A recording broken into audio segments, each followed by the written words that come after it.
ሰላም የተወደዳችሁ የቻናላችን ቤተሰቦች፣ ዛሬ ስለ ዱባ አስደናቂ የጤና ጥቅሞች በዝርዝር በዚህ ቪዲዮ የምንዳስስ ይሆናል። እስከ መጨረሻው አብራችሁን ትቆዩ ዘንድ በአክብሮት እጠይቃለሁ። ለቻናሉ አዲስ የሆናችሁ ሰብስክራይብ ታደርጉ ዘንድ በአክብሮት እየጠየቅኩኝ በየሳምንቱ አዳዲስ ቪዲዮ ስንለቅ እንዲደርሳችሁ የደወል ምልክቷን መጫናችሁን እንዳትረሱ።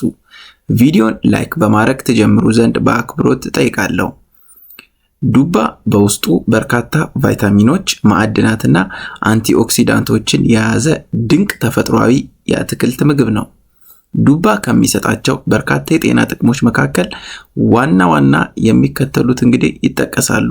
ለዛሬ በመጀመሪያ ያስቀመጥነው ከፍተኛ ንጥረ ነገር ያለውና የሰውነት ክብደትን ለመቀነስ ይረዳል። ዱባ ከፍተኛ የቫይታሚን ኤ እና የቫይታሚን ሲ መጠን ያለው ሲሆን 94% እንግዲህ ገደማ ውሃ ነው።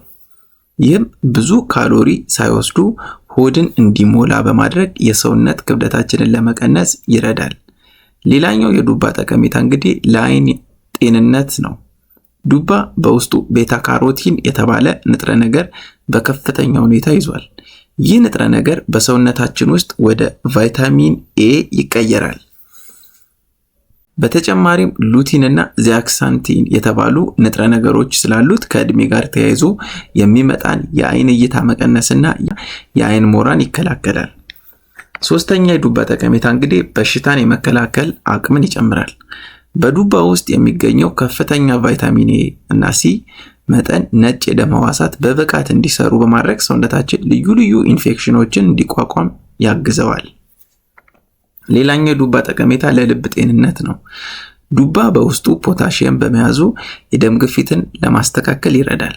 በውስጡ ያለው ፋይበር ደግሞ በደም ውስጥ ያለውን መጥፎ ኮሌስትሮል በመቀነስ ለልብ ጤንነት ትልቅ አስተዋጽኦ ያደርጋል። ሌላኛው ለቆዳ ጤንነት ነው። በዱባ ውስጥ ያሉት ካሮቲኖይዶች እንደ ተፈጥሯዊ የፀሐይ መከላከያ ወይም ሰን ብሎክ ያገለግላሉ። ይህም ቆዳችን በፀሐይ ጨረር እንዳይጎዳ የቆዳ ጥራት እንዲጨምር ያደርጋል። እንግዲህ የዱባ ጠቀሜታ የዱባ ፍሬ ጥቅም ነው። የዱባ ፍሬ መጣል የለበትም። ፍሬው በውስጡ ማግኒዥየም፣ ዚንክ እና ኦሜጋ 3 ስላለው ለአጥንት ጥንካሬ፣ ለጥሩ እንቅልፍና ለወንዶች የፕሮስቴት ጤንነት በጣም ጠቃሚ ነው። ሌላው ለጥሩ የእንቅልፍና ለደስተኝነት ስሜት ነው። የዱባ ፍሬ በውስጡ ትራይፎቶፋን የተባለ ንጥረ ነገር ይዟል። ይህ ንጥረ ነገር በሰውነታችን ውስጥ ወደ ሴሮቶኒን ወይም የደስታ ሆርሞንና ሜላቶኒን የእንቅልፍ ሆርሞን ይቀየራል። የዱባ ፍሬን መመገብ አእምሮ እንዲረጋጋ፣ ጥልቅ እንቅልፍ እንድንተኛ ያግዘናል። ሌላኛው የዱባ ጠቀሜታ ለጡንቻ ጥንካሬና እድገት ነው። ዱባ ከሙዝ በበለጠ የፖታሺየም መጠን ይዟል። ይህም ከአካል ብቃት እንቅስቃሴ በኋላ የሚከሰትን የጡንቻ መኮማተር ወይም ክራምፕስ ለመከላከልና ጡንቻዎች በፍጥነት እንዲያገግሙ ይረዳል።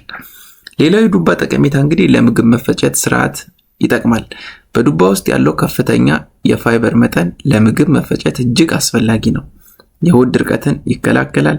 እንዲሁም በደም ውስጥ ያለውን ስኳር ቀስ ብሎ እንዲመጠጥ በማድረግ ቀኑን ሙሉ ንቁ ሆነን እንድንቆይ ይረዳናል ማለት ነው። ሌላኛው እንግዲህ የዱባ ጠቀሜታ ሰውነትን ከቁስለት ወይም ኢንፍላሜሽን ይከላከላል። ዱባ እንደ አልፋ ካሮቲን ያሉ ጠቃሚ አንቲኦክሲዳንቶችን ይዟል። እነዚህም በሰውነታችን ውስጥ የሚከሰቱ ቁስለቶችን በመቀነስና እንደ አርተራይተስ ወይም የመገጣጠሚያ ህመም ያሉ የጤና እክሎችን ለመከላከል ይረዳሉ። እንግዲህ ውድ ቤተሰቦቻችን ዱባ ለጤና የሚሰጠውን 10 የጤና ጥቅሞች አይተናል። ውድ ቤተሰቦቻችን በመጨረሻ ዱባ ብዙ ጊዜ ይመገባሉ ወይ? ካልተመገቡስ ለምን የሚለውን ጥያቄ ኮሜንት ላይ ሐሳባችሁን ታካፍሉን ዘንድ በአክብሮት እጠይቃለሁ። እስካሁን ይህን ቪዲዮ ስለተመለከታችሁ እያመሰገንኩኝ ቪዲዮን ከወደዳችሁት ላይክ በማድረግ ይጠቅማል ብላችሁ ካሰባችሁ ለሌሎችም ሼር በማድረግ ለብዙሃን መረጃው ይዳረስ ዘንድ እንጠይቃለን። ሐሳብ አስተያየት ካላችሁ ቢሻሻል፣ ቢጨመርልን፣ ቢሰራልን የምትሉትን ነገሮች ኮሜንት ላይ ያሳውቁን። ዘወትር በየሳምንቱ አዳዲስ ቪዲዮ ስንለቅ እንዲደርሳችሁ የደወል ምልክቷን መጫናችሁን እንዳትረሱ። በሌላ አስተማሪ ቪዲዮ እስከምንገናኝ መልካም ጊዜ